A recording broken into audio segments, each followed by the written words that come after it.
ನೋಡಿ, ಜನಪ್ರತಿನಿಧಿಗಳು ಅಂತ ಹೇಳಿದ್ರೆ ಸರ್ಕಾರದಿಂದ ದುಡ್ಡನ್ನ ತಂದುಕೊಡುವಂತ ದಲ್ಲಾಳಿಗಳಲ್ಲ, ಅವರು ವರ್ತಮಾನದ ಭವಿಷ್ಯದ ಚಿಂತಕರು ಅಂತೇಳಿ ಹೇಳುವಂತ ಅನಂತಕುಮಾರ್ ಹೆಗಡೆ.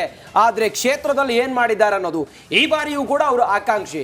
ಹಾಗಾದ್ರೆ ಬಿಜೆಪಿಯಲ್ಲೂ ಕೂಡ ಆಕಾಂಕ್ಷಿತರ ಪಟ್ಟಿ ದೊಡ್ಡದಿದೆ, ಕಾಂಗ್ರೆಸ್ನಲ್ಲೂ ಕೂಡ ಪಟ್ಟಿ ದೊಡ್ಡದಿದೆ. ನೋಡಿ, ಉತ್ತರ ಕನ್ನಡದಲ್ಲಿ ಈ ಬಾರಿ ಟಫ್ ಫೈಟ್ ಅಂತೂ ಗ್ಯಾರಂಟಿ. ಯಾಕಂತ ಹೇಳಿದ್ರೆ ಅನಂತಕುಮಾರ್ ಹೆಗಡೆ ಅವರು ಈ ಬಾರಿ ನಿಲ್ತಾರೆ ಅನ್ನೋ ಗ್ಯಾರಂಟಿ ಅವರಿಗೆ ಇರಲಿಲ್ಲ. ಆದ್ರೆ ಈಗ ಮತ್ತೆ ಅವ್ರು ನಿಲ್ತೀನಿ ಅನ್ನೋ ಒಂದು ಲೆಕ್ಕಾಚಾರದಲ್ಲಿ ಇದ್ದಂಗೆ ಕಾಣಿಸ್ತಾ ಇದೆ.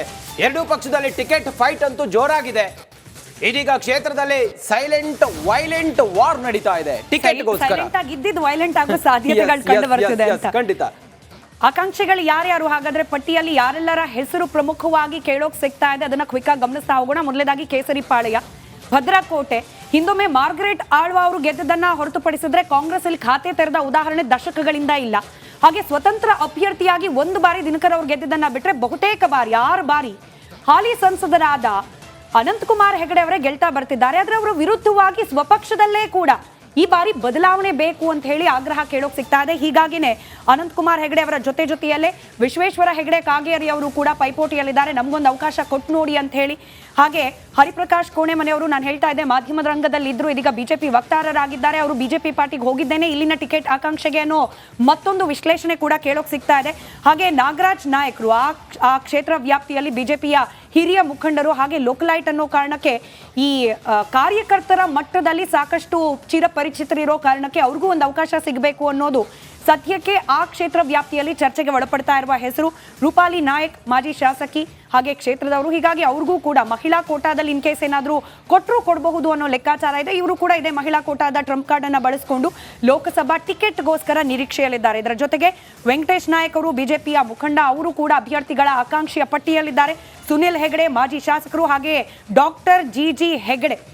ಇದೆಲ್ಲದರ ಜೊತೆಗೆ ಪ್ರಮುಖವಾಗಿ ಅನಂತಕುಮಾರ್ ಹೆಗಡೆ ಅವರು ನನಗೆ ಮತ್ತೊಂದು ಬಾರಿಗೆ ಜನರ ಆಶೀರ್ವಾದ ಸಿಕ್ಕೇ ಸಿಗುತ್ತೆ ಅನ್ನೋ ಕಾನ್ಫಿಡೆನ್ಸ್. ನಾವು ಕೂಡ ನೇರವಾಗಿ ಪ್ರಶ್ನೆ ಮಾಡಿದ್ವಿ ಸಂದರ್ಶನದಲ್ಲಿ, ನೀವು ಕ್ಷೇತ್ರದಲ್ಲಿ ಇರಲೇ ಇಲ್ಲ, ಹೇಗೆ ಮತ್ತೊಂದು ಅವಧಿಗೆ ನಿಮ್ಮನ್ನ ಗೆಲ್ಲಿಸಬೇಕು ಅಂತ ಹೇಳಿ ನಿರೀಕ್ಷೆ ಅಂತ ಹೇಳಿದ್ರೆ, ನಾನು ಪಬ್ಲಿಸಿಟಿಗೋಸ್ಕರ ನಾನು ಎಲ್ಲೂ ಕಾಣಿಸ್ಕೊಳ್ಳೋದಿಲ್ಲ, ಬಟ್ ನನ್ನ ಕ್ಷೇತ್ರದ ಜನರ ಜೊತೆಯಲ್ಲಿ ನಿರಂತರವಾಗಿ ನಾನು ಟಚ್ ಅಲ್ಲಿ ಇದ್ದೆ ಅಂತ ಹೇಳಿ ಅವ್ರು ಹೇಳಿದ್ದಾರೆ.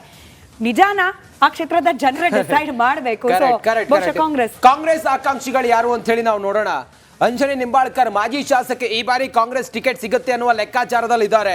ಹಾಗೆ RV ದೇಶಪಾಂಡೆ ಕೂಡ ಈ ಬಾರಿ ಕಾಂಗ್ರೆಸ್ ಟಿಕೆಟ್ ಅನ್ನ ಪಡೆದುಕೊಳ್ಳೋ ಲೆಕ್ಕಾಚಾರ, ಒಂದಿಷ್ಟು ಸ್ಟ್ರಾಟಜಿ ಪ್ಲಾನ್ ಮಾಡಿ ಅಲ್ಲಿ ಗೆಲ್ಲಬಹುದು ನಾನು ನಿಂತ್ರೆ ಅನ್ನೋ ಲೆಕ್ಕಾಚಾರ. ಇನ್ನು ಶಿವರಾಮ್ ಹೆಬ್ಬಾರ್ ಅವರು ಆಲ್ರೆಡಿ ಬಿಜೆಪಿಯಲ್ಲಿ ಇದ್ದಾರೆ, ಆದ್ರೆ ಒಂದು ಹೆಜ್ಜೆ ಹೊರಗಡೆ ಇಟ್ಟಿದ್ದಾರೆ, ಕಾಂಗ್ರೆಸ್ಗೆ ಹೋಗ್ತೀನಿ ಅನ್ನೋ ಒಂದಿಷ್ಟು ಮೂಡ್ ನಲ್ಲಿ ಇದ್ದಾರೆ. ಅವರು ಒಂದು ವೇಳೆ ಕಾಂಗ್ರೆಸ್ಗೆ ಏನಾದ್ರು ಹೋದ್ರೆ ಅವರಿಗೆ ಟಿಕೆಟ್ ಕೊಡುವಂತ ಸಾಧ್ಯತೆ ಇದೆ. ಕಾಂಗ್ರೆಸ್ ಏನಾದ್ರು ಆಪರೇಷನ್ ಮಾಡಿದ್ರೆ ಅವರನ್ನ ತಮ್ಮ ಪಕ್ಷಕ್ಕೆ ಕರ್ಕೊಂಡು ಬಂದ್ರೆ ಅವರಿಗೆ ಟಿಕೆಟ್ ಸಿಗೋ ಸಾಧ್ಯತೆ ಇದೆ. ವಿಶೇಷ ಅಂದ್ರೆ ರಂಜಿತ್ ನೋಡಿ, ಬೆಳಗಾವಿ ಜಿಲ್ಲೆಯ 2 ವಿಧಾನಸಭಾ ಕ್ಷೇತ್ರಗಳು ಉತ್ತರ ಕನ್ನಡ ಲೋಕಸಭಾ ಆ ಒಂದು ಕ್ಷೇತ್ರದಲ್ಲಿ ಕಿತ್ತೂರು ಹಾಗೆ ಖಾನಾಪುರದಲ್ಲಿ ಕಾಂಗ್ರೆಸ್ ಅಭ್ಯರ್ಥಿಯಾಗಿ ವಿಧಾನಸಭಾ ಚುನಾವಣೆಯಲ್ಲಿ ಸೋಲನ್ನ ಕಂಡಿದ್ದಾರೆ ಅಂಜಲಿ ನಿಂಬಾಳ್ಕರ್. ಬಟ್ ಈಗ ರಾಷ್ಟ್ರ ರಾಜಕೀಯದತ್ತ ಒಲವು, ಇನ್ ಕೇಸ್ ಟಿಕೆಟ್ ಸಿಕ್ತು ಅಂತಂದ್ರೆ ಆ ಕ್ಷೇತ್ರದ ಮನೆ ಮಗಳು ಅನ್ನೋ ರೀತಿಯಲ್ಲಿ ಅಂಜಲಿ ನಿಂಬಾಳ್ಕರ್ ಇರೋದ್ರಿಂದ ಅವರಿಗೆ ಕಾಂಗ್ರೆಸ್ ಆಕಾಂಕ್ಷಿತರ ಪಟ್ಟಿಯಲ್ಲಿ ಅವ್ರ ಹೆಸರು ಕೂಡ ಕೇಳೋಕ್ ಸಿಗ್ತಾ ಇದೆ. ಹಾಗೆ ಹೇಳ್ತಾ ಇದ್ದ ಹಾಗೆ ಇನ್ ಕೇಸ್ ಆಪರೇಷನ್ ಆದ್ರೆ ಕಾಂಗ್ರೆಸ್ಗೆ ಸೇರಿದ್ರೆ ಹೆಬ್ಬಾರ್ ಅವರು ಅವರಿಗೆ ಸಹಜವಾಗಿ ಟಿಕೆಟ್ ಕೊಡಬಹುದು ಅನ್ನೋ ನಿರೀಕ್ಷೆ. ಟೋಟಲ್ ಆಗಿ 8 ವಿಧಾನಸಭಾ ಕ್ಷೇತ್ರ, ಅದರಲ್ಲಿ 5 ವಿಧಾನಸಭಾ ಕ್ಷೇತ್ರದಲ್ಲಿ ಕಾಂಗ್ರೆಸ್ನ MLAಗಳಿದ್ದಾರೆ, ಹಾಗೆ 3 ವಿಧಾನಸಭಾ ಕ್ಷೇತ್ರದಲ್ಲಿ ಬಿಜೆಪಿ MLAಗಳಿದ್ದಾರೆ. ಇನ್ನು ಇತ್ತೀಚೆಗೆ ಸಿದ್ದರಾಮಯ್ಯ ವರ್ಸಸ್ ಅನಂತಕುಮಾರ್ ಹೆಗಡೆ ಅನ್ನೋ ರೀತಿಯಲ್ಲಿ ಆಗೋಗ್ಬಿಟ್ಟಿದೆ. ಸಿದ್ದರಾಮಯ್ಯ ಅವರ ವಿರುದ್ಧವಾಗಿ ನೇರ ಮಾತುಗಳಲ್ಲಿ ಬೈತಾರೆ ಅನಂತಕುಮಾರ್ ಹೆಗಡೆ ಅವರು. ಸಿದ್ದರಾಮಯ್ಯ ಅವರು ಕೂಡ ಅಷ್ಟೇ ಖಡಕ್ ಆಗಿ ಕೌಂಟರ್ ಅನ್ನ ಕೂಡ ಕೊಡ್ತಾರೆ. ಈ ಕ್ಷೇತ್ರದ ನಾವು ಚಿತ್ರಣವನ್ನ ನಿಮ್ಮ ಮುಂದೆ ಇಡ್ತಾ ಇರೋ ಸಂದರ್ಭದಲ್ಲಿ ಮುಖ್ಯಮಂತ್ರಿ ಸಿದ್ದರಾಮಯ್ಯ ಅವರು ಅನಂತಕುಮಾರ್ ಹೆಗಡೆ ಬಗ್ಗೆ ಮಾತನಾಡಿದ್ದಾರೆ. ಏನ್ ಮಾತನಾಡಿದ್ದಾರೆ ಕೇಳಿಸ್ಕೊಳ್ಳೋಣ.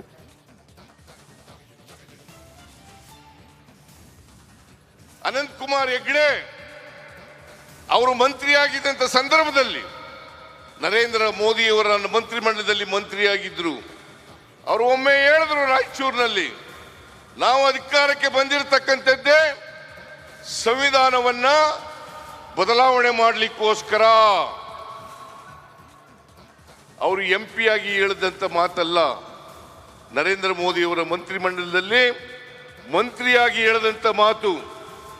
ಇದನ್ನ ಭಾರತೀಯ ಜನತಾ ಪಕ್ಷದವರಾಗ್ಲಿ RSSನವರಾಗ್ಲಿ ಇದನ್ನ ಖಂಡಿಸ್ತಕ್ಕಂಥ ಕೆಲಸವನ್ನ ಮಾಡಲಿಲ್ಲ.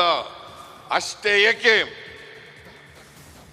ನರೇಂದ್ರ ಮೋದಿಯವರು ಇವ್ರ ಮೇಲೆ ಯಾವುದೇ ಕ್ರಮವನ್ನ ಅಮಿತ್ ಶಾ ಯಾವುದೇ ಕ್ರಮವನ್ನ ಇವ್ರ ಮೇಲೆ ತಗೊಳ್ಳಿಲ್ಲ. ಅದರ ಅರ್ಥ ಸರ್ಕಾರದ ನಿಲುವನ್ನ ಅನಂತಕುಮಾರ್ ಹೆಗಡೆಯವರ ಮೂಲಕ ಏಳಿಸಿದ್ದಾರೆ ಅಂತಕ್ಕಂಥದನ್ನು ತಾವೆಲ್ಲರೂ ಕೂಡ ಅರ್ಥ ಮಾಡ್ಕೋಬೇಕಾಗ್ತದೆ.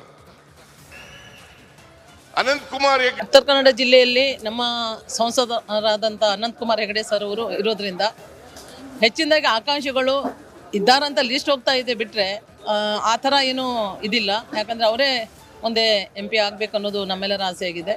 ಅದರಂತೆ ಆಕಾಂಕ್ಷಿಗಳು ತನ್ನಂತಾನೇ ಬೆಳೀತಾ ಇರುವಂಥದ್ದು ಎಲ್ಲ ಅವರವರಿಗೆ ಆಸೆ ಇರುತ್ತೆ. ಕೆಲವರು ಹೆಸರು ಕೊಟ್ಟಿದ್ದಾರೆ. ಪಕ್ಷದ ವರಿಷ್ಠರು ಪಕ್ಷ ಸಂಘಟನೆಯ ವತಿಯಿಂದ ಈಗಾಗಲೇ ಯಾವುದೇ ಥರದ ಮಾತುಗಳು ಇಲ್ಲ.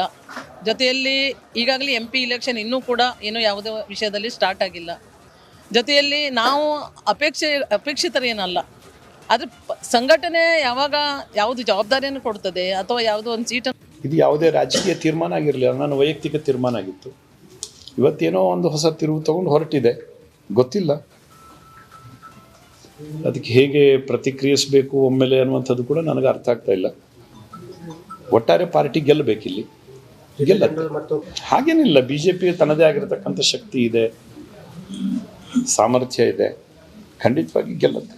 ಗೊತ್ತಿಲ್ಲ, ಜನ ಏನೋ ಚರ್ಚೆ ಮಾಡ್ತಾ ಇದ್ದಾರೆ, ಬಾಕಿ ಉಳಿದಂತರೂ ಚರ್ಚೆ ಮಾಡ್ತಾರೆ. ನಾನು ಅದ್ರ ಬಗ್ಗೆ ರಾಜಕಾರಣದ ಬಗ್ಗೆ ಹೆಚ್ಚು ತಲೆ ಕೆಡಿಸ್ಕೊಂಡಿರಲಿಲ್ಲ. ನಾನು ನನ್ನದೇ ಆಗಿರತಕ್ಕಂಥ ದಾರಿಯಲ್ಲಿ ಹೋಗ್ತಕ್ಕಂಥವನು, ಅದೇ ಪ್ರಕಾರದಲ್ಲೇ ಹೋಗ್ತಾ ಇದ್ದೀನಿ. ಯಾರ ಜೊತೆ ಕಾಂಪೀಟ್ ಮಾಡ್ಬೇಕಂತ ನನಗೇನಿಲ್ಲ, ಯಾರಿಗೂ ಸ್ಪರ್ಧಿನೂ ನಾನಲ್ಲ, ನನಗೂ ಯಾರೂ ಸ್ಪರ್ಧಿಗಳಲ್ಲ. ಖಂಡಿತವಾಗಿ ಅಲ್ಲ ಹುಚ್ಚು ಭ್ರಮೆಯನ್ನು ಇಟ್ಕೊಂಡು ನಾನು ರಾಜಕಾರಣಕ್ಕೆ ಬಂದೇ ಇಲ್ಲ.